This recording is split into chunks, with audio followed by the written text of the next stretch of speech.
Hello world. Hello YouTube. If you're wondering where the image is, I'm sorry. This podcast will have video. Let me just do this intro with no video today. How's everyone doing? I am doing good. This is the Dante Elephante podcast, and here's your intro. I'm doing good. I'm doing all right. I'm feeling sweet. Today on the podcast is Gold Connections. Gold Connections reached out to me through email. This is awesome, and I've recently been getting like a lot of email, just of people saying hi. Shout out to Teddy again, and he appreciated me shouting him out on the podcast. Like honestly, I don't really think about it too much, but if you want to get off social media and you hate it, dude, drop an email. It's old school. People like it that way. I like it that way sometimes.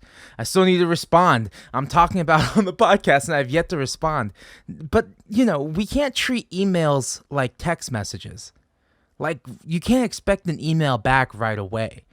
There's going to take a couple days. So, yeah, I'm talking about how I've received and read an email from someone and I have yet to respond. What a fucking world we live in. But other than that, I feel great. I've been really busy, been super busy. The record comes out, my new record comes out on January 8th, 2021 via Born Losers Records. The link is in the bio, is in the description. I guess it's not a bio. And there's just a lot to do, even through a pandemic, there's a lot to do. I like the response I'm getting from Las Vegas. Las Vegas has done well. Thank you guys for streaming. 90 Days was the single before that. Awesome. I'm really glad. I'm loving that people are sharing it. This is cool. I like singles, man. Maybe I should have dropped this whole thing off as a single, but you know what?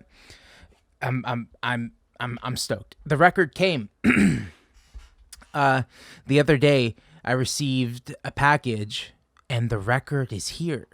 I have like my share of the vinyl and I'm very happy about that, man. This has just been like such a crazy wrap to 2020. I feel like we put in a lot of work this year. We have 3 podcasts left to finish off 2020 and I'm going to start booking. I have my first guest for 2021 already booked. I haven't announced it yet. I haven't recorded it yet, so I'm afraid to announce if I haven't recorded it yet, but hopefully soon. Sorry, I'm burping throughout this whole thing. Okay, I want to thank Andrew E. Roth and Ashley Brinkley. If you want to support the podcast, head over to Patreon, www.patreon.com/Dante Elephante if you want to go over there and support the podcast. These great people are. We also have DJ mixes and Dante Elephante breakdowns. There's a lot of stuff on there that's very cool. If you can call me on the phone if you're interested in that. You want to call me on the phone? Call me on the phone. 805-316-4717. Give me a call. You have a request for a song, or if you want to see something, if you just want to say hi, you want to rant, do you have relationship issues? Because that's something I would love to get into, Art LeBeau style. Send me your relationship issues, your requests, and maybe I can talk to some of the guests about it. But yeah, once again, you can call me on the phone now, 805-316-4717. It's a Google number. Just leave a voicemail. You don't have to give your phone number. You don't have to give your name, and it will be 100% anonymous. I will not say your name or give your phone number, and I'm not storing these phone numbers. This isn't like some email listing scam where now I have your number and I'm gonna text you things.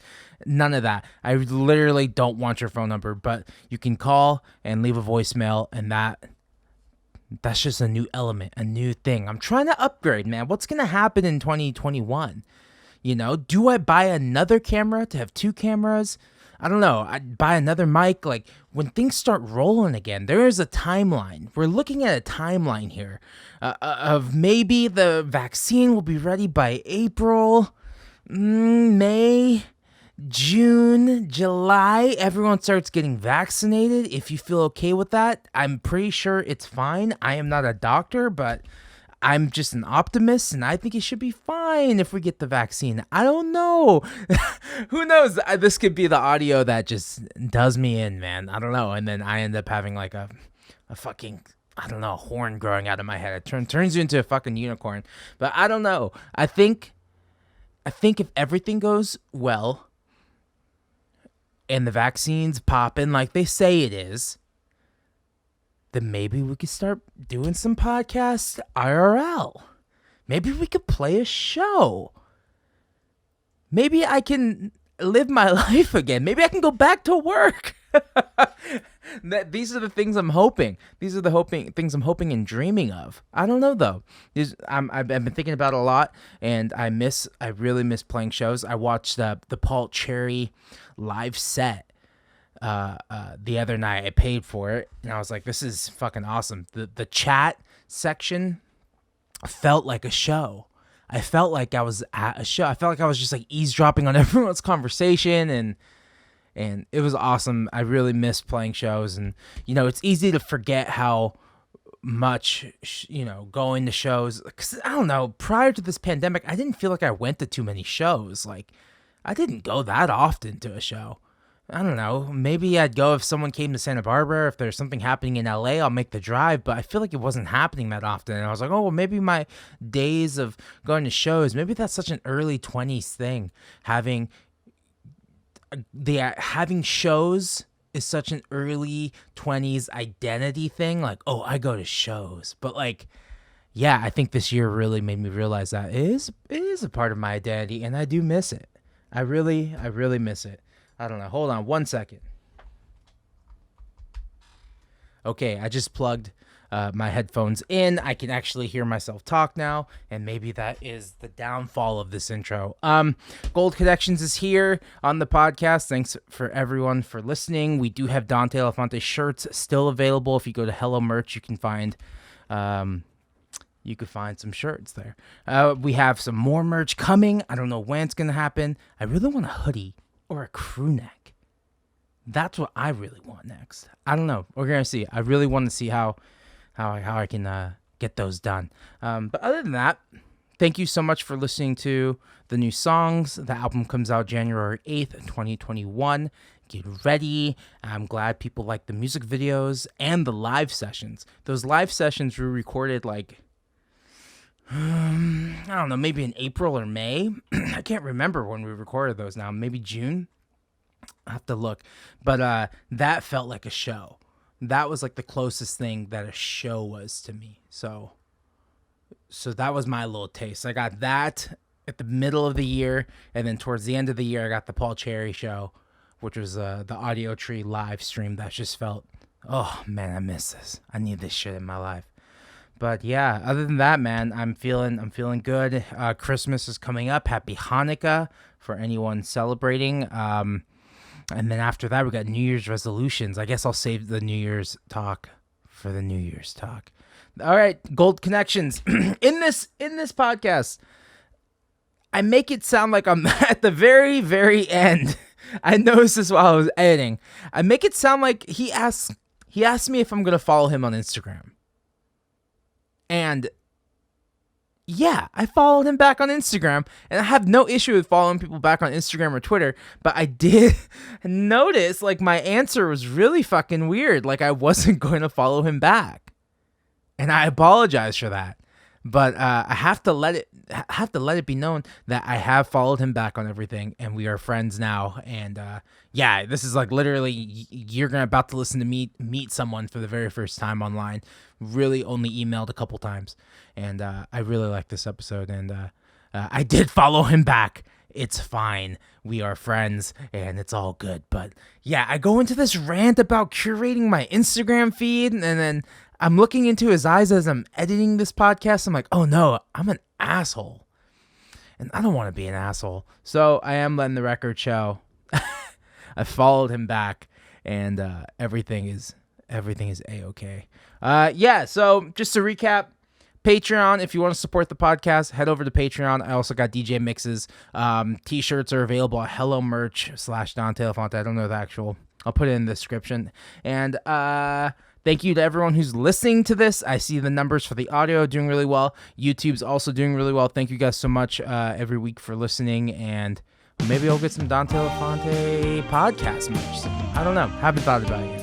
Okay, cool. Thank you so much. Enjoy the episode. Gold Connections, episode 45. Thank you. All right, man. How are you? Pretty good. A little torn and frayed, but hanging in there. William, yeah, man. Dude, thanks for reaching out. I think you're the first guest that's like reached out to me. That's what it's all about. Gotta grind. Yeah, man. Gotta email. Thanks for picking up. Yeah, no worries. Yeah, I totally get it. Like I'm in that same grind too, just sending out a bunch of emails. Hopefully something sticks, you know. Exactly. Yeah. Let's just get into it because it's been a weird couple days, man. I know this episode won't come out till later, but what are your thoughts? Where are you at with what happened yesterday and what's currently going on today with the election? I don't. I feel bad. Yeah. I guess I feel. Yeah. I mean, I don't know. There's just a lot going on right now. I've been mostly kind of like working. I'm currently like mixing a new song that I've been kind of recording on my own. Yeah. And kind of just like immersing myself in that. But I'm getting a little bit tired because mixing itself is an extremely emotionally challenging process. Mm-hmm. So I'm kind of feeling it all right now, you know? Totally. Yeah. It's really weird. It's really weird. I definitely felt the same way yesterday. I was like, I am not going to be on my phone. I am avoiding all of that shit. But then once it got to like 7 p.m., I was like, okay, yeah. I gotta see what's going on. Like, I gotta at least like take a peek. And then I was totally submerged and I was back on my phone. And it was probably the worst idea because it's just like everyone overreacting. Like, because this is kind of, at least for me, this is kind of what I thought was gonna happen. It's gonna be close. It's gonna come down to the wire. Right. And just like everyone's like, this is unbelievable. It's like, this is believable. We all said this was going to happen. Like, I believed it. Yeah. I kind of have the same experience. Like I deleted my Twitter app on my phone. Oh, good. And I've just been trying to do like, I'm like promoting these singles, but I've just been trying to do it on my computer. But like, at lunch today, I was just like on my phone on Safari on Twitter. So that's sort of the loophole for me. And a lot of people being like, acting like stressed or like holy shit, like what's happening. Yeah. And then I look at the thing, I'm like, oh, it's just like the election is happening and Biden's winning right now. Exactly. Like it's I think it's leftover trauma from 2016. Like it was, This has gone a lot better than 2016 did. Really? Like, yeah, definitely. I think we all remember that night. Yeah, that was a quick one though. Yeah, kind of, we knew what was up. I had like one class that day, and by the end of the class, like I was like, oh, it's like settled. Fuck. Yeah. And this is like we're day 2, and we still don't know. So it's getting close. Yeah. Yeah. I know. That's crazy, man. Yeah. Wait, what were you gonna say? I was just gonna say it might be a long haul with this one. Yeah, it could be potential to the end of the week with some states. But it might even get even crazier because now Trump is kind of saying he wants a recount in certain states, and I don't know, man. It's gonna get wild. It's gonna get crazy for sure. Definitely gonna be wild. Oh man, hold on. Let me put my phone on mute here. Whoops, I should know better. Okay, so you're mixing a new track right now. Is this track part of your record? Like, where are we at with that? This is a song I actually recorded a little bit ago, and we have this, the EP coming out, but I want to follow it up with something pretty quick. I do. Yeah, I just want to like keep going. And I was kind of like thinking of potential songs I could either record that I've written or, I'm kind of just going back in the lab with this one song and, sort of like chopped and screwed kind of style. Yeah. You know what I mean? Totally. And I'm just I've been experimenting a lot. with this song. And ultimately it's just something like creative that I enjoy, that right now is like really, I mean, it's always important, to have a project to get like immersed in for me. Totally. And yeah, this is that song. But yeah, it'll probably be a standalone single. Okay, so the plan is to do the EP and then drop a single. Yeah. That's awesome. And did you mix your EP too?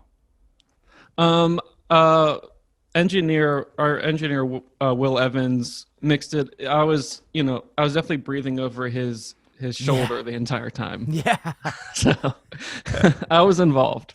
I definitely prefer that. I know they don't prefer that, like, but I love being in the same room. Like, I hate when the email chain gets past like 10 emails and it's just like, move this up just a little bit. Okay, and then bring this down. Yeah. Well, luckily with Will, like I was like literally in the room with him. Good. And we worked very closely on the whole record together.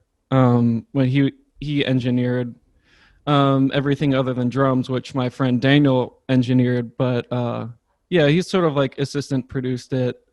And yeah, it wasn't like a typical like mixing, like sending it off to the mixer and then sending like a whole novel back of feedback. It was more like we were really like working on it together, which was really cool, and I've not really done that before. Yeah. Was the rest of the band there, or are you tracking these songs by yourself, or what's the dynamic there with tracking? Yeah, the rest of the band tracked it. They're on it, and all very important to the album. But yeah, we kind of had a schedule, and they would Brett would come in and play bass, and then Ryan would come in and play guitar for like 2 days, and we knocked out drums first with Stefan. But I was, I produced this album, so I was kind of there for every day of tracking. How many days did you track? Maybe 5 or 6. Yeah, something like that. That's wild, man. And was it kind of like start recording at like 10 a.m., work till 8 p.m., or what was kind of all over the place? I think we hit a rhythm with like 1 p.m. to like 10 or 11. Yeah, something like that. That's wild. Yeah, I think that's like an unspoken, like when you're doing it by yourself or recording with a friend or something, like there's no like set schedule. It's not like a 9 to 5, you kind of show up at 1 and you can work till like 10 or midnight. If you got the energy, you can do that. Yeah, just, I mean, I was kind of it just depended on how like charitable Will, our engineer, was going to be, because we were like in his house / studio. That's awesome. And I was ready to be there all night, but yeah, it's like, I think it's a balance of like pushing it really hard, but also like being kind to your band and the team. Yeah, how many drum takes can we really do until he fucking cracks, Yeah. That's like that Burt Bacharach style, like 109 takes. And then just like, Oh, man, that's crazy. Where did you guys record? Where are you at now? It seems like a nice place from the outside. Oh, thank you. I live in Richmond now. Oh, cool. I love Richmond. Yeah. But I moved here in August from Charlottesville, which is where I grew up, and I mean, that's where I've lived most of my life. But yeah, we recorded this in Charlottesville. We did drums at my friend Daniel Gones's studio, kind of out in the county in Virginia that he built recently. And we did drums there. And we did the rest of it at this house in Charlottesville where this band Stray Fossa, it's their house, and they record all their own music. And I would listen, we've toured with them and things like that, and I was really impressed by like the production value of their music, and I wanted in on that action. So yeah, we did it at the Stray Fossa house. Oh, that's great. What's the scene like in Charlotte? And yeah, Charlottesville. Yeah, Charlottesville. Oh, Charlottesville. yeah. Yeah. No, it's not Charlotte, but Yeah, yeah. I'm Wait, not so wait, I'm wait. not So offended. I was just where is Charlottesville then? Because I'm thinking North so, Carolina. yeah. Yeah. No, that's very, very reasonable. Oh. Charlottesville is in Central Virginia. Oh, okay. Yeah, and Charlotte's in North Carolina, and then there's, I don't know, it's probably like a Charlottenburg somewhere, Yeah, and yeah, exactly. and there's Charleston. I've been to Charleston. Yeah, been there. Yeah, Charleston's pretty cool. Yeah, we did a good we had a fun DIY show there. Oh, like sweet. At this place called Dunks or something like that. Yeah. Oh, cool. Yeah. Yeah, we've played once in Charleston at some like a diner, sort of like a diner situation. That's cool. Yeah, I love the Carolinas, man, and then just going up to Virginia, it's such a fun. I'm from Santa Barbara. I'm on the West Coast, so like Nice. L.A. to Seattle is like that's like the first leg you do, even when you're just starting out as a band. Really? So it's like a 1 day trip, 2 day trip. like if you're gonna like dip your feet into the water of like touring, say you're like 18, 19, yeah, you kind of try and go up to Portland, go up to Seattle, just kind of, and those are all like you can do Seattle, Portland, San Francisco, all the other little spots, but doing as I got older, doing it the opposite way, I'm like, oh, I wonder if this is like the way for East Coast bands, New York, Philly, work your way down to Richmond to. Yeah, I mean that's basically how it is on the East Coast. It's like, yeah, we're in Virginia, which is kind of like the middle. I mean, I guess almost mid-Atlantic, like the northern end of the South.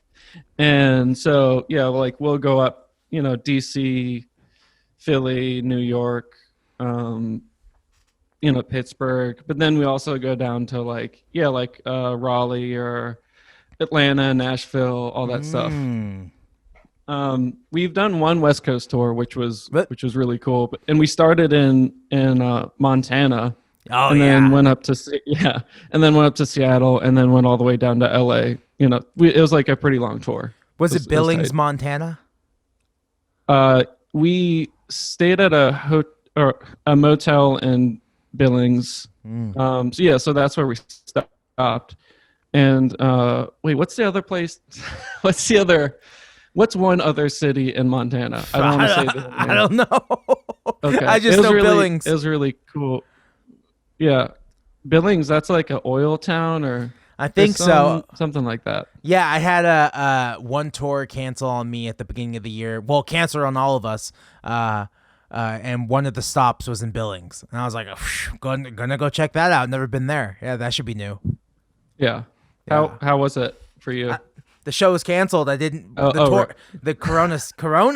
So had to stay home. But now I just think of Billings, Montana, and think what could have been. Pretty cool. Good experience, I bet. Yeah. Yeah. Yeah, that's awesome. Yeah, man. Richmond's a really cool place. Do you know Citrus City? That label, Citrus City out. Yeah. Yeah. I talked to him the other day, and I talked to him a few months ago, and he gave me this whole lowdown on the rich history of Richmond, and it's just you don't realize it when you're just driving through these towns, but there's so much going on. And when I didn't know anything about Charleston. I was like, this is such a great place, and everyone's just like, this is a kind of racist town, like. And it's just it's crazy driving through the South like that and learning about it, but it's all very beautiful to me. I just don't know any of the history of those areas, Yeah, so I mean, to me, it's a lot of history. Yeah. So do you have a label right now? A label? Yeah, is the label putting out this EP? No, we're actually self-releasing this. Cool. We have like distribution through AWOL, but this is actually our first self-produced and our first self-released EP ever. That's crazy. Yeah, how's that working for you? How do you like it? Do you prefer it? Would you rather be on the label, or how are you feeling? I mean, I like it. I think it's just like the right place for us right now, and it's like, it's the way that it is, and also I like it. Yeah. Like we started off with an EP on Fat Possum. and then put out our full length and another EP with Egg Hunt, which is a Richmond label. Mm-hmm.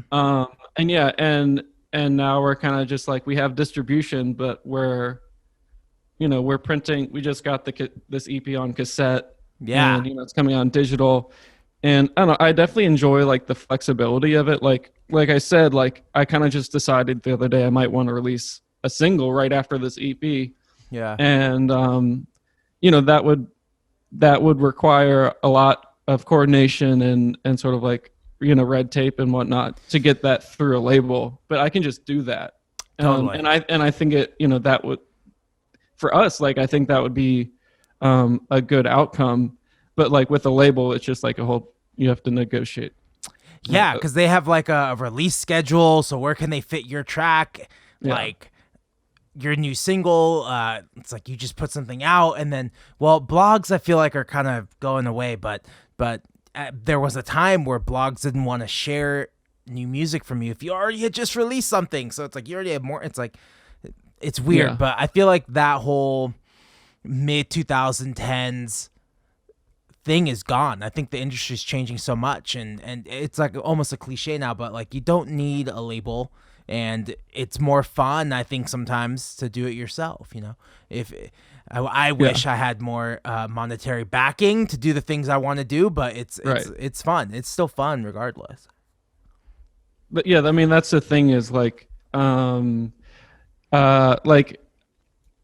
it's need to figure out like the production side of everything and the financial side, and that's like the trick. But like for this EP, we didn't have a label, so we didn't have anyone giving us money to make a record. So I had to kind of make I just like bartered mostly with Daniel, who produced the drums. Like I gardened for him for a day in exchange for like a day of tracking, and like it just sort of, it's an obstacle that presents different opportunities. And we got into we recorded this in a very DIY fashion, which I think was appropriate for the music. And that might not have happened if we had a label giving us money, because we'd probably go to a studio, but like that would have produced a different sound. And it's just good to embrace like your current setup, and there's going to be a different outcome either way. So I think it's exciting too. Yeah, I think it's very exciting, very liberating. I think it's super. It's just a lot of learning stuff. It's like tapes. Let's just start with tapes. Who's making the tapes? How much does that cost? Is this a good deal? Are they close by? How much is the shipping? Like, and how are we gonna sell them? Do we need to get our website up? Like, what are some of the leaps and hurdles of the business side that you kind of had to figure out, or did you already know some of this stuff? I mean, I had to figure out, like, luckily I have a ton of like contacts like through labels, like just like relationships I've made that were facilitated by labels. But like with cassette, like I had to hire someone to do the design for like formatting the cassette, and I like found a cassette company. I just like Googled like what's the best, who makes the cassettes. Yeah. And it was a Canadian company. I'm blanking on the name, but like I think a lot of people go through them. And I'm still, it's definitely a learning curve. Like I just got the cassettes. Cool. And I'm excited about it. I don't want to like undersell these cassettes, but like I did notice, like when it goes to cassette, like the high end is like cut off basically. And you get that like warm sound with cassette, but I was like a little bit bummed that it wasn't like crisper. And it's like I kind of created the master for this cassette myself, like on Logic, and you have to send out like an A side and a B side to these producers. And I created that, and like next time I do cassette, I'm gonna put more high end on the master that I send, like add a little boost. And I'm just like learning that stuff as I go along. Yeah, totally. Yeah, some people I personally love that cuts some of it off, but absolutely, if you're trying to get a nice bright record, it will cut it off. It's like Yeah. completely. Uh, Yeah. I just and like, it's good to have an option, totally. for the That's spectrum, but did you experience any delays because of COVID or anything about getting your tapes? What was the turnaround? the turnaround was actually pretty good. I Mm, got it I mean, I guess I wasn't expecting to get them on time, and yeah, they did. So that was that's awesome. nice. Yeah. Yeah. Yeah, that's another thing I was thinking about too. I was like, oh, that'd be great to do this and do that. Or like, oh, it'd be great to get some shirts made. Like, but what are people working? Is the industry moving right now? Like Yeah. every other facet of the industry moving except for the art and like the live performance side of the art? Like, I think so. I mean, yeah. for me, it's like we're not touring, and I'm not using all that energy touring or organizing tours or thinking about it or any of that. So I'm actually, and I still have, I still want to move the band forward, Yeah. uh, so I've actually had kind of the opportunity to focus more on music videos and on I got like a T-shirt design made by my friend Thomas Dean in Mhm. Charlottesville that I'm like really really happy about. Mhm. And we made these shirts, and he printed them himself. Um, and yeah, it's just kind of have the space to dive a little bit deeper in these other facets of what a band does, which is create merch or visual media or what have you. So yeah, for me, it's I kind of just need the other things just kind of become more important to me. Have the videos become like more of a collaborative effort, or are you guys recording them yourselves? Yeah, more collaborative. With these, we put out two music videos, one for Stick Figures and Ammunition, the singles, and yeah, we worked with this guy Phineas Alexander, Mm. who's uh, a senior at University of Virginia. There, they call him fourth years. That's just Oh, like a UVA thing. yeah. But I'm gonna call him a senior. Yeah. you know. Yeah, But totally. yeah, but it's that was very collaborative because it's I sent him the track, and then he sent me a pitch. We hopped on a Zoom the next day, and he pitched something, and then I kind of pitched an idea that I had, and we had to figure it out and sort of negotiate a little bit. In other Mhm. words, create this thing together. And that was for Stick Figures, and and he has this whole network of artists at UVA who all brought their own thing to the process. With Ammunition, we actually had members of the UVA hip hop dance crew bring their own choreography Yeah. to this music video, and that was really amazing. And the Wushu Club, which is martial arts, were involved, and they had this whole fight already planned. So it's Mhm. really that's kind of where the creative energy has been going for me, and working with other people. Yeah, it's doing other things like placing that energy that would have gone to playing shows, booking shows is now been spread out to merch, to videos, to I guess trying to record and produce. Like I've talked to a lot of people Yeah. who just don't have the energy or don't feel motivated to write right now. Like how have you Yeah. stayed motivated this whole year trying to you're working on another song already? Do you have more songs or are you just working on the one? Where are we at? I've just written a ton of songs over the course of past few years, but I have started writing new songs, and it's it can be kind of psychologically tricky, when you have I have basically a full-length album that I would make if I could, already written and already demoed and everything. So it can get kind of tricky when you have all of that and you don't I don't have the production. I don't know when I can record again with a whole band because of COVID. Yeah. So it can be tricky when you have this whole backlog of songs to then start creating again because you feel like, well, maybe like why would I be writing songs now if I already have all these songs? Like that's just something that can happen. But I think it's just reached a point where like the past 2 weeks I've just been like going and sort of like pushing through with this. And I think it's a little bit like the change of the weather. Like, you know, just shorter days and, you know, that sort of you know, that melancholy or the sort of like, which it can be a creative feeling, and just kind of tapping into that. I think just fall is a very productive time of the year for me. Yeah, I agree. I definitely like when it gets colder. I hate the summer, and I'm in Southern California where it's fucking summer all year round. Like, it's a beautiful day today, and I'm just like miserable.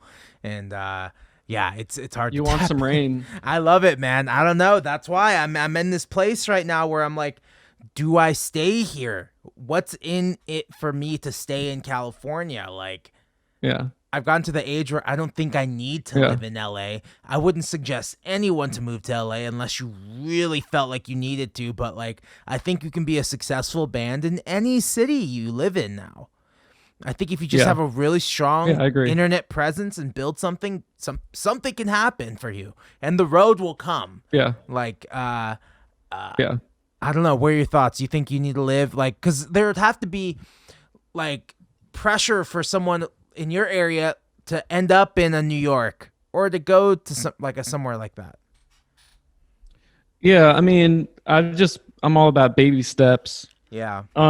So like, you know, I kind of was asking myself the same question that you seem to be asking yourself in Santa Barbara when I was in Charlottesville. Like, I just, you know, with quarantine, like with COVID, you know, it was already a hometown and already like a small town that I grew up in. And with COVID, like everything, I wasn't even like going out to restaurants or going to bars or anything. I was just like living on an apartment on, you know, the street where I grew up. Yeah. And I was like, just like, there's literally, I mean, I love Charlottesville. It's like beautiful and it feels good, but there's just like nothing really meaningful left for me. Like there wasn't any, I don't know, anything to like, that I could shape in like a way that worked for me. So yeah, I moved to Richmond, which is like a bigger city, and I have like actually more friends who live here. So, you know, I think it's just like, it took like my friend Daniel, he was like, I asked him, I said I was like looking for a place to live, and I meant in Charlottesville, but he was like, oh, like in Richmond? And I was like, I guess I could move to Richmond. Yeah. Like, sure. Yeah. And then I just like figured out a place to live like that week. Oh, that's awesome. How'd you find, where, on Craigslist, or how'd you search? I'm sort of like have a housing situation through my cousin right now. And I ended up like just like emailing like tons and tons of people. I've worked as a gardener for a long time, and kind of just like asking people if they wanted like someone to like be their garden gnome, you know? Yeah. Like someone has like a guest house or whatever, and this, like, I'm not going to break down the specifics, but like this is a nice situation for me. Yeah. And I'm going to get kicked out in a few months. Yeah. But I'll have saved like a lot of money by that point. That's great.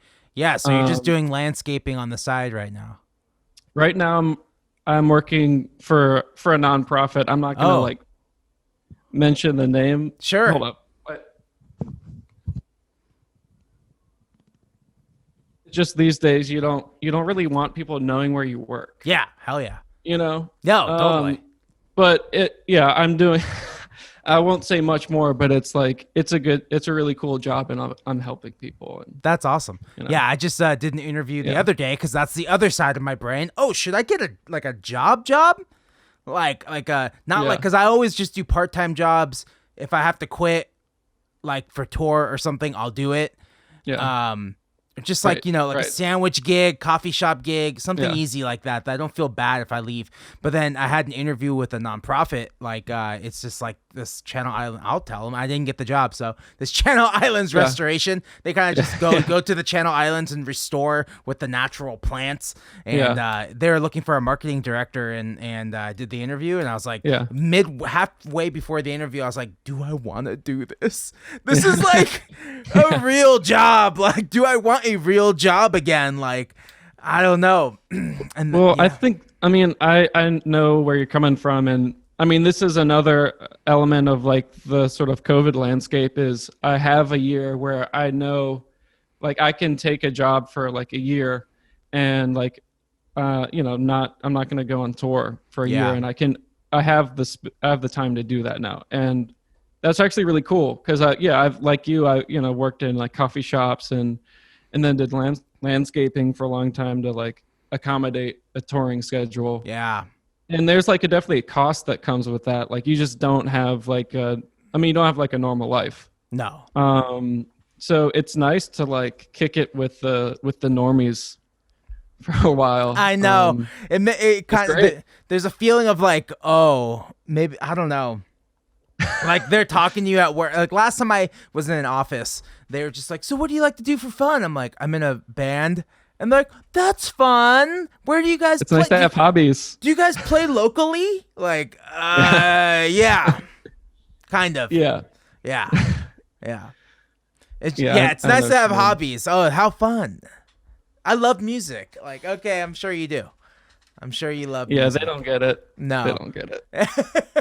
How do you explain to them? Yeah, totally. So that's where I'm kind of a right big now. deal.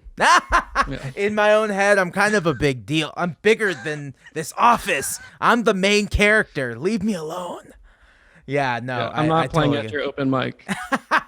At the winery.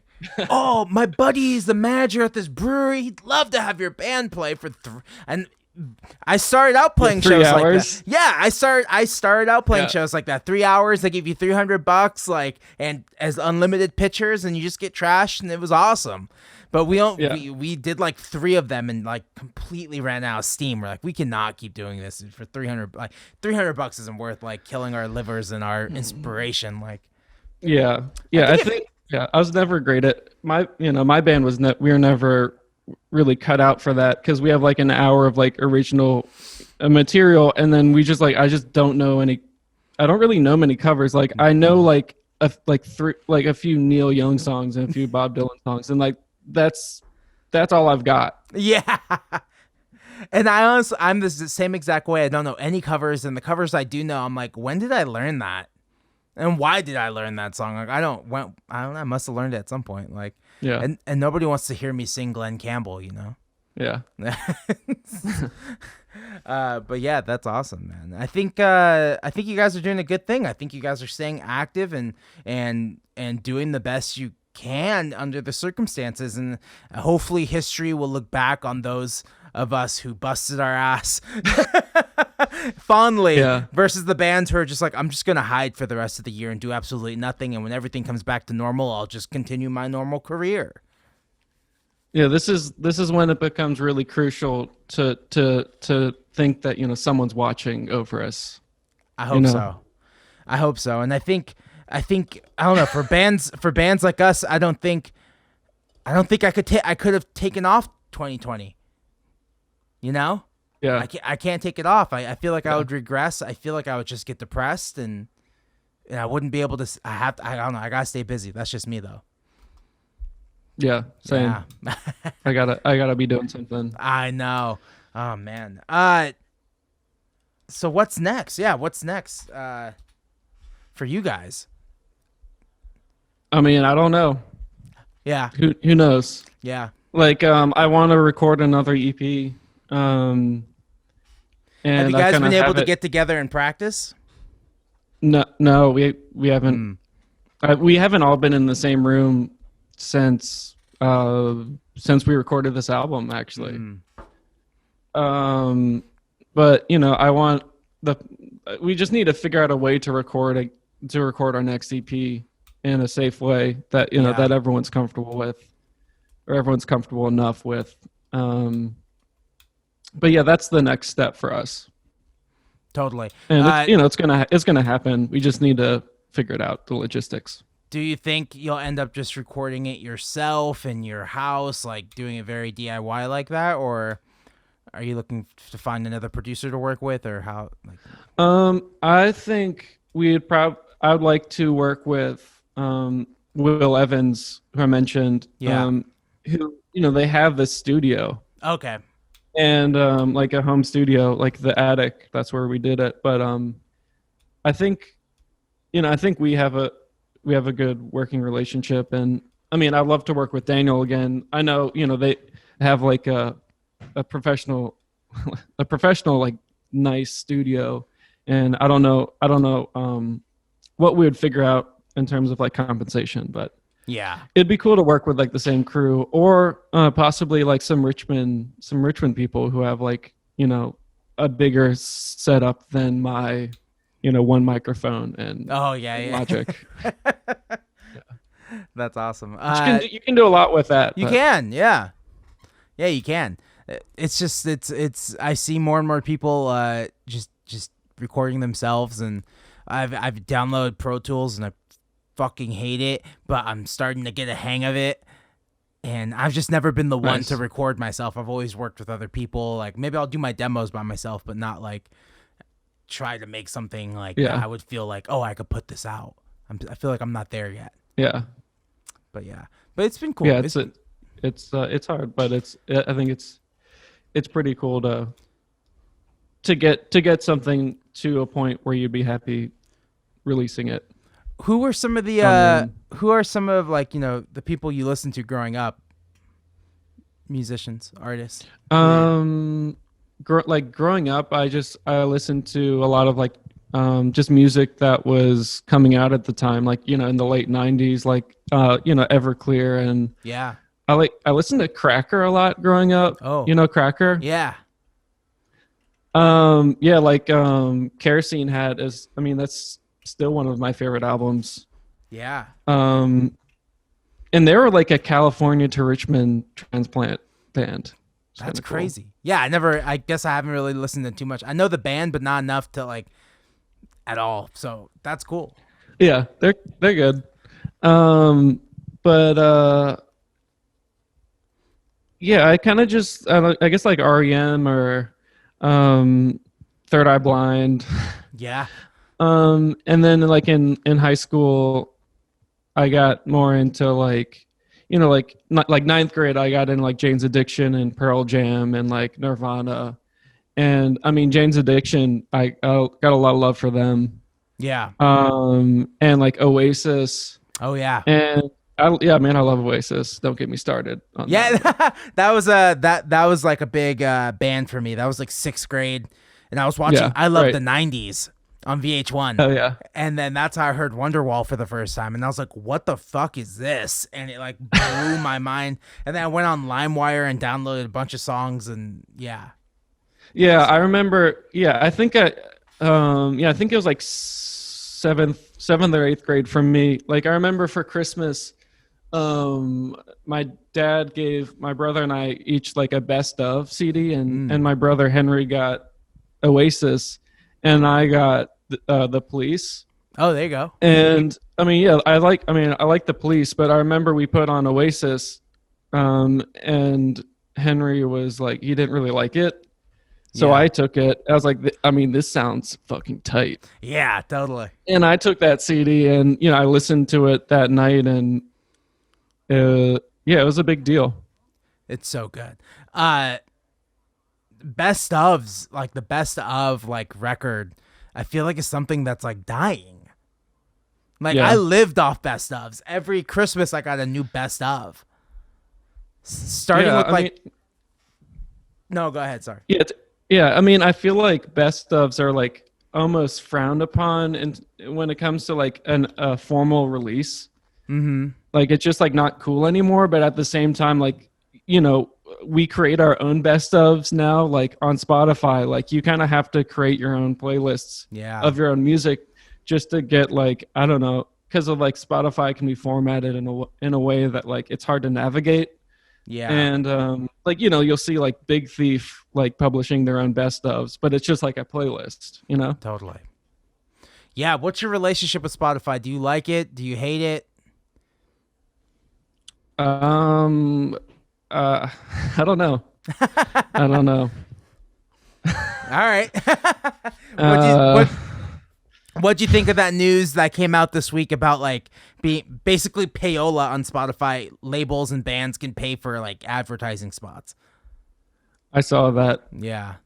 I don't love to see it. Yeah. I'll put it that way. Yeah. But yeah, I mean, I skipped to the comments, and yeah, like the idea that everyone soon will go to that grade or whatever where like wait, what's the deal? You get paid less in order to get a boost in the algorithm. Yes, that's like their side of it. It's like we're paying you guys less, but the algorithm is more beneficial to you guys. And then we're like, give us a full penny per stream, and they're like, fine, we can do that, but it's gonna change. The algorithm will change, and you'll now have to pay to get put onto people's like the autoplay. Like when people are listening to something, it just starts auto playing new songs for them. Yeah. That's where you would pay to get placed in. Yeah. If it, Yeah, I if it mean, works. it sounds like bullshit to me. Yeah, I mean, and I simple never, answer. I mean, it's not good. I never autoplay music on Spotify either, so that doesn't seem like very valuable to me. Yeah, yeah. Yeah, I don't know about that, but I think it's, yeah. I mean, I think it's bad, and yeah. I mean, just like the general trend of people getting paid less and less and less so that other people can make more, yeah, and just sort of like mediocrity reigning supreme. yeah. I had that Yeah, conversation with Chris Cohen, and his whole thing was like, because I was talking about Patreon. I was like, "Do you have a Patreon?" And he said no, and I was like, "Yeah, it's all right. It's kind of cool. You make a few bucks, like, but it's fun. It doesn't feel like you're asking for money. You're like providing a service, like either it be like demos or whatever." And he was like, "Yeah, that's great, but like, why does there have to be a Patreon? Why couldn't we just do that direct to consumer?" And I was like, "Yeah, that's fucking true." And it made me think like the processing of the money and like taking the card and swiping it. I don't know, but it's something I've been thinking about too. Like, why am I giving Patreon a cut of this if I can go direct to my fans? Yeah, I don't know. I don't know. I heard this word neoliberalism the other day. I heard it for Yeah. the first time, and it kind of like made sense to me. You know, I feel like it's gonna be a big deal someday. Yeah. True, very true. Oh man. Yeah, Patreon. Oh, best ofs. We were talking about best ofs. Yeah, Beatles 1 was like the first best of I got. Yeah, And that's yeah. just I like, had that one. oh yeah, that was the big one for me. And ELO, I think I got ELO. I think I got like Cream too, but like Cream didn't stick for me. When I think of all the classic rock Yeah, best ofs I got. yeah. I kind of didn't. I mean, I really love the Beatles, but I didn't really jive with the Beatles one compilation. Mm. Like I felt like it was like overwhelming, or like it like gave me a headache. Um, I liked the those two best ofs that they have, like The red and blue one? the green, right, the red and blue. Yeah. That was just like maybe a little bit easier to like digest Yeah. or something. But I did have the Beatles one, and I did. That's kind of how I remember like listening like on like at the beach, like on vacation, like listening to like Paperback Writer and songs like that. Yeah. And that's important. Is it, just like important times, and you gotta listen to the Beatles somehow. I know. So I'm You glad gotta. that one existed in that way. That's true. Rolling Stones, also another band I just never really got into. Like, and I feel bad for You, it, but I don't know. Yeah, just never listened to you them. did. Yeah, I kind of I got into them. I mean, everyone hears them, but I kind of got into their like discography like 2 years ago, 3 years ago, Mm, like Let It Bleed, Exile on Main Street, Sticky Fingers, yeah. Beggar's Banquet. Like I like really got in, Like Let It Bleed is a really good album. Yeah. Okay, I gotta listen. Maybe I'll go back and listen to that one. Yeah. Yeah. I've been playing video games on Twitch. Do you like to play video games at all? I like video games. I don't like have any consoles. Like I grew up playing, like Game Boy and PlayStation, and then Xbox. But I remember like in ninth grade, our Xbox broke, and like just never gotten a new one. And that was actually when I started like writing music and reading books. Yeah. Which was, I think that's notable. But I love playing, like in college, we had like a Xbox 360 in the house. And that was really a big part of my like academic routine, was like just play Halo Live for a while and just, gotta blow up some steam. Exactly. That's the benefit I found of it during this quarantine, is like play some games, chill the fuck out. Yeah. Like zone out for like, I don't know, an hour or so, 2 hour. And I was like, maybe I'll do Twitch. That's fun. And it's been kind of fun, but like, yeah. What do you play? I've been playing Twitch. I'll be twitching a little, the new Tony Hawk. Oh, sick. Is super fun. And then, that sounds pretty fun. And then, San Andreas, GTA San Andreas. Nice. Yeah. What's like your go-to, sort of like move? Like, how do you get like the 5 police stars? Oh man, I guess you steal a helicopter. You gotta do something crazy like that, but definitely just start killing cops, man. Yeah, I mean that's almost way. Too easy. And I haven't finished that game. I started that game when I was like a kid, not the exact same game. I just downloaded it again, but like I started that game when I was in junior, or I guess maybe I was in high school. No, junior high, and I still haven't finished it. I'm 30 years old now, and I still have yet to finish that game, do all the missions. Yeah, well, it's good to have something like that at the age of 30. You need some games that you haven't finished yet. It's like I remember a couple years ago, I was working in the parking lots. I worked for the city, and I took like the tickets in the parking lot, and I bought a Game Boy Color with Pokemon Yellow, a game I had yet to finish. I just played all the time, but I never actually finished or didn't. And when I finished that, it felt so good. I was like, oh, nice. Finally. Thank God. I don't have this dark cloud above my head being like, you never finished that game, man. Wow. I need to go back to my Pokemon Red. Oh, yeah. I don't know if I ever finished it. I definitely didn't finish Fable, which I really love that game. Yeah. Like on Xbox, and I think that was like the game that I was playing when my Xbox broke. Oh no. Yeah. So I don't know. I don't want to think about it too much because it might be overwhelming. You might have to go back and finish that game, man. Maybe there's something that will complete you. Yeah. It's like High Fidelity, like when he's like going back to like all of his exes, but it's just like video games. Exactly. Oh man! What about, speaking of High Fidelity? Hulu canceled that show. A lot of people have been digging into the streaming services. Have you been watching anything during the quarantine? Watching. Kind of got into The Hills recently. Is that show that was on MTV? Like the reality show? Yeah, it's like a reality TV show. Yeah. Set in like Beverly Hills. Yes, I remember that show. It's actually really good. Like it's good. It's fun, a lot of tea.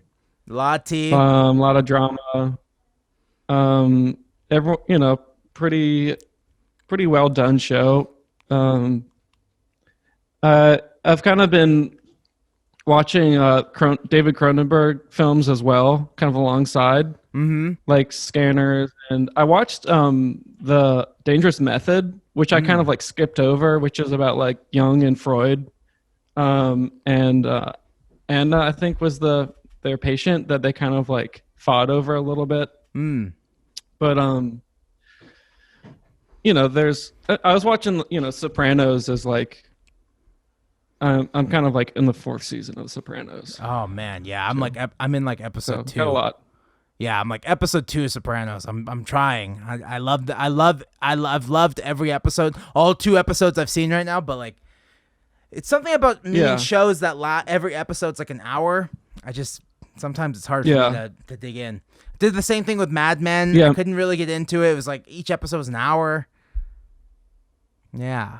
Yeah. I mean, I think like Sopranos gets compared to like, it was like the first show where they wanted to make it into like a novel, like sort of like the literary value of a novel. And I think it's like similar to like Crime and Punishment and in the sense that like some days you just can't read that book, because or like maybe just don't read that book. You don't have to. You don't have to read that book. But I think it's worth it with Sopranos at least. I gotta finish it. I gotta dig deeper into that show. Can I guess that were you a psychology major? What was your major? English major. English major. And philosophy minor. Philosophy minor. There you go. I think if I'd shown any interest in Freud or Jung in like a psychology class, they would have kicked me out. You think so? Because it's just like, I mean, that's kind of been my. That's what I heard of. I mean, I took one like 101 psychology in college, but I think they're mostly about like scanning like brainwaves and shit like that. But I was taught Freud in my English classes. That's crazy. Or like with this one professor, like, he taught us like Freud and like Marx. And I spent a lot of time with Marx in like philosophy classes too. So yeah, kind of like a psychoanalysis focus in the English department, which was pretty cool. Do you think that's influence or affect your lyrics at all, or the way you write songs? Yeah, I mean, definitely like, just like I wouldn't have needed to take these classes, but special attention to like the unconscious and like, archetype, I guess Jung was more about archetypes, but like, I don't know, paying attention to specific like symbols or like anxieties, like being more aware of my own like anxieties, and particular like inner workings. Like actually, I go to therapy. Yeah. So like, I kind of like started going to therapy 2 years ago, and there's that cliche of you don't want to get therapized because then you won't be an artist anymore, or like everything will be resolved, which is like not true. I mean, it makes sense why people would think that, but I actually think like therapy has really opened me up, and I've actually been writing a lot more, especially more prose and like sort of like fiction and stuff. So yeah, I'm definitely all about that stuff, and it's good for creativity. Yeah, that's something I definitely thought about with like with therapy. I find that a lot of musicians, like, exactly, we don't want to lose it. Whatever that pain is and that trauma, we don't want to lose it. But in reality, it's good. It's a very good thing to deal with that, and it will actually open up other things. And it's not going in that trauma is not that pain is not going anywhere, even if you have a therapist. So good news, anyone who's listening. It's actively working. Yeah. Do you think the philosophy classes, the minor in philosophy, has helped the way you even interact with other people in your life? Or do you think that's more the therapy? I don't know. I don't really know. Being like, I'm thinking this way right now because Freud or whoever said this. Right. Oh yeah. No, therapy has been really helpful with relationships. For sure. Yeah. Are you dating someone right now? Yeah. And I mean, I guess I mean sort of romantic relationships, but also just like with my fellow humans. Otherwise totally. Family or friends or people I don't know, someone who I just like didn't get along with at a party or something. Totally. All that stuff can be really helpful to kind of have like someone to work with you on it, Yeah, definitely. Too many times we kind of just deal with it. We kind of just like, I'll use this later. I'll find a way to use this anxiety or pain. Yeah. Crazy. Yeah, I mean it's good. I mean I think it's cool to like be able to pinpoint things, and that actually creates a lot of traction when you're writing something. Yes, I agree. I completely agree. Oh man. I was gonna say something right now and I lost it. This is the beauty. This is the beauty of the podcast. I completely forgot what I was about to ask. But you go. You go. You say you say something and then I'll figure it out. Your name isn't Dante. No, it's Is that no? Yeah, it's Ruben. It's Ruben. It's Ruben. Our Yeah. old bass player, his girlfriend thought of it. The original bass player's girlfriend thought of it, and we thought that's probably the best name we Cool. could come up with. And Yeah, it's kind of I like like a it. Hootie and the Blowfish thing. But at this point, when people call me Dante, I don't get upset. I'm like, this band has consumed my life for the last 10 years. Like I'm okay with it as long as Yeah, I'm in this band. Like that was like the validation I needed. yeah. Yeah. Whatever works. Did you have bands? Like, is this your first band? Or did you have bands growing up? Like, what's the journey? Yeah, in ninth grade, I was in a band called Bedhead, Mm-hmm. and I played drums. That was kind of I played violin growing up, but like drums, I kind of like taught myself how to play drums, and that was like my first like rock and roll instrument. Yeah. And, so I was in a band and I was playing drums, but I was also like kind of teaching myself how to play guitar and like write songs, and there was this sort of like coup within Bedhead where I left the band with our guitarist, and we started like my own band where I was writing the songs, and I guess that band was called Static in the Mondays or something like Yeah. Static in the Mondays. That was my idea. I mean, it is what it is as a name.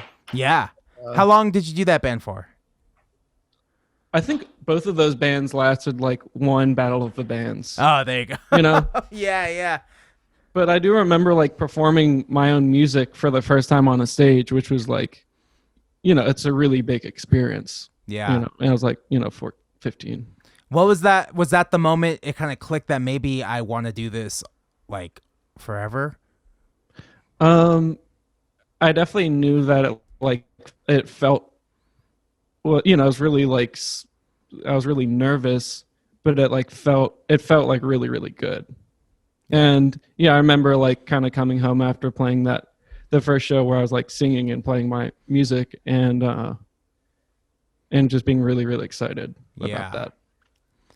Yeah. I remember I was talking to, it was like my senior year of high school. Senior year is about to wrap up. And I was talking to this like company about music. I can't remember what the fuck it was. It was like an A&R. I think they did like video, like commercial placements, but I think I was just like asking questions.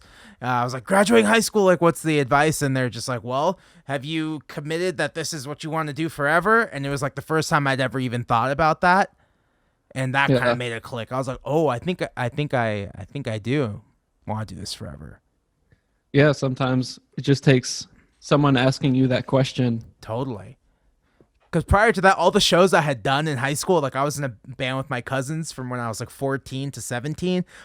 Nobody ever came to our shows. Yeah. So it was like I never had like this like, oh, everyone like this band, like I'm in a band and people come to our shows and it's cool. Like I never had that moment. So I wasn't sure if this is something, I knew I wanted to play music forever, but not be the guy.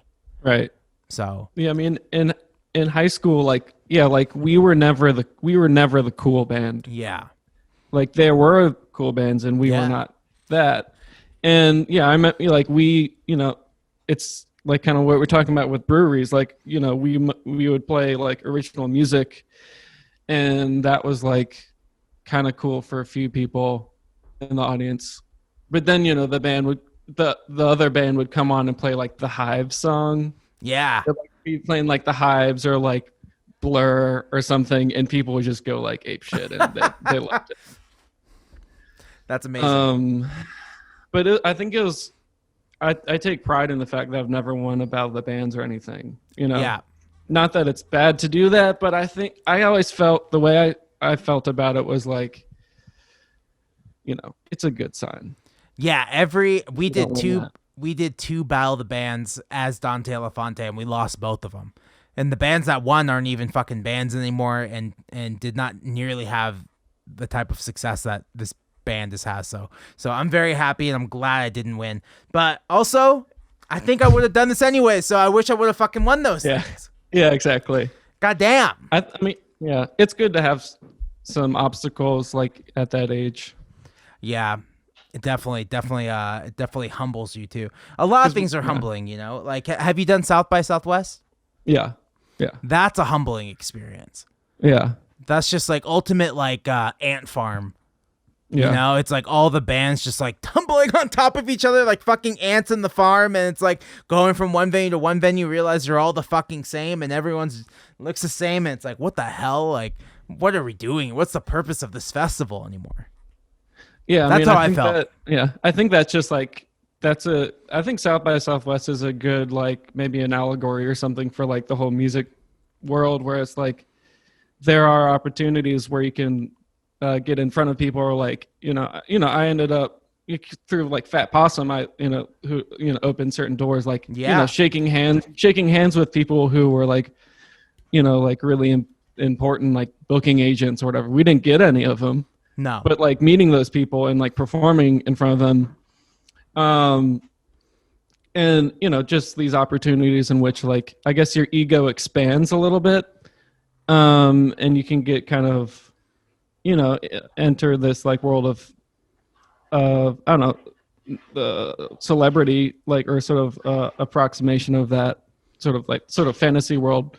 And then there's also that reality of the ant farm aspect that can kind of catch you when you're not expecting it. But it is what it is, and I think you just have to learn how to navigate this sort of like this realm, especially now with the internet, where things are even more like everything is sort of like you can get caught up in just comparing yourself to other people, like comparing data, like who has more Twitter followers, like on Spotify in the analytics, you can literally compare yourself to other artists. Yeah, very dangerous. And I was looking at that the other day. I was like, why is that here? Yeah, like that shouldn't be part of that. Like, who's winning with that? You know? That's really for like the labels. Okay, that makes sense. And then they'll look at your stats versus another band that either sounds like you or is at the same level as you. Okay, are they doing as well as this band? All right, maybe I don't know. I feel like that's not really for us, because that's actually very destructive for our mental health to compare ourselves to other. Facebook did the same thing. Like I don't know, maybe 7 years ago, they had a feature in the the back insights of your Facebook page, like to compare it with other pages, and it's like. Now I'm comparing my likes, and I'm sure in their mind, they're like, this will drive you to get more likes. And mentally, you'll want to get more, and so you'll work harder to get more likes. And but all that shit's kind of pointless, because you wake up one day and Facebook is fucking useless. Who's on Facebook? Your parents. Facebook is such a slog. I don't get Facebook at all. Like, they changed the setup, so it's like really hard to use. Yeah. It's just like garbage. It's like, I'm not I mean, the sort of like corporate ethics or whatever, that's like a different question, but just like using the user interface. The user experience is fucked. They blew it. And I feel like on Facebook, every time I post something, I lose like 3 followers. Like, I don't know what I'm doing wrong, but it's like not working. It's actually, it's kind of a bummer. Like, I can't do anything right on Facebook. Yeah. Everyone like, oh, I'm starting, I had a friend who's starting his own project, and I was like, yeah, make a Facebook. He's like, why? I was like, I don't know, for appearances. And then he's like, I don't know. And then the more I think about it, you're going to start Facebook. If you're people who listen to this podcast are in bands, and I'm sure they have Facebooks, and I'm sure you started your Facebook and you realize it's hard to get likes because no one's liking anything anymore on Facebook. It's just like, it's not the same as it was. So it's like, just focus on Instagram. Everything's moved to Instagram and fucking TikTok. Instagram's a real party though. I've been having some good times on Instagram. Totally. Meeting some good people. Once they add the DM feature, DMing other bands, like, hey, do you want to collab? Do you want to do something? Like, yeah, it's definitely like good vibes on Instagram. Facebook is like a sort of swamp, like quicksand situation. Twitter is sort of esoteric at times, or Twitter's like for memes. Like anytime I try to get serious on my Twitter account, like, hey guys, new song out, nothing. But then I post like a relatable tweet about like, I don't know, I can't remember. I think today I tweeted, I'm only touring in blue states in 2021. And that got like love. I'm like, yeah, but I posted about my song last week and like, you know. Maybe I should try that. I thought about tweeting, like, can I speak? I want to speak to America's manager today. Yeah, that would do well. That would have done well, but you can still do it. Yeah, I guess so. But then when you want to get serious and actually promote your art, people are like, "Oh, good job." You know, they don't even they just scroll right by. They're looking for jokes and news or porn. Yeah. Maybe you should start posting that more. My OnlyFans page. Yeah, man, starting OnlyFans. Have you looked into that? It's like Patreon, but for nudity. Yeah, I mean, I know about it. Yeah, but I guess I'll keep my options open. I guess to respect. I'm gonna see if I can just focus on music for a little bit. To respect the rules of November, I guess we'll all just stay away from OnlyFans for the month. Yeah. That's wild, man. So the EP is out or it's coming out? It's coming out on November 16th. Exciting. November 16th. Yeah. And we're Spotify everywhere, the usual suspects. Yeah, Spotify, Bandcamp. You know, I think, they send it to like Napster and like stuff like that. Are you doing it it's through like I don't know. The distributor? I guess you have your own distributor. It's not like we're doing this through AWOL. Cool. So they send it out to everybody, but it's also going to be on cassette, and we have these new T-shirts that I'm really pumped up about. Where can people buy the cassettes? On Bandcamp. And you can also buy like our vinyl and everything on our Bandcamp merch page. And you'll be fulfilling all the orders yourself. I fulfill the the stuff that we've released. So I've got the cassettes and the T-shirts and at my house. If you buy like Popular Fiction, which is our LP, you get that from Egg Hunt. We'll ship it, or like our first EP on Fat Possum. There are like 8 copies of that left on vinyl. Yeah. So that would be coming to you from Mississippi. Cool. Yeah. I think that adds that like nice touch when the band is also handling the orders, and you could maybe write like a special note in each like thing. Oh yeah, I've been writing some notes. That's what I'm saying, man. It's getting connected Feels with your good. audience in a way. Yeah, that takes to the next level. Yeah. Well, hell yeah, man. Well, dude, thanks so much for talking with me. I know I can see it's getting late over there now, and it's only 3:00 here, but it's getting dark over there. And dude, thanks for reaching out, man. I liked talking to you, and I'm glad we got to hang. Yeah, thanks for having me on here. It's been great chatting with you, and hopefully talk again sometime. Yeah, man. Hit me up whenever. I'll follow you on Instagram so I can stay connected. Yeah, I'll follow you back too. Obviously. That's what it's all about. What about Twitter? Would you follow me back if I followed you on Twitter? Yeah, hell yeah. Okay. I'm more okay. This is petty. Facebook. This is petty, but I am always more down to follow people back on Twitter than Instagram. You want to. It's so sad, but you want to keep it. I'm following like 800 people. It's not like I'm super selective, but like I do like to curate the Instagram feed a little bit more. Yeah, I get that. To friends, family, art, I like. Where Twitter's like a fucking free for all. Like, yeah, anyone let that feed get wild. Yeah, I'm kind of. I feel like I'm the opposite. But teach their own. Yeah. Well, hell yeah. Well, dude, thanks so much. Thanks so much for being on. Thank you.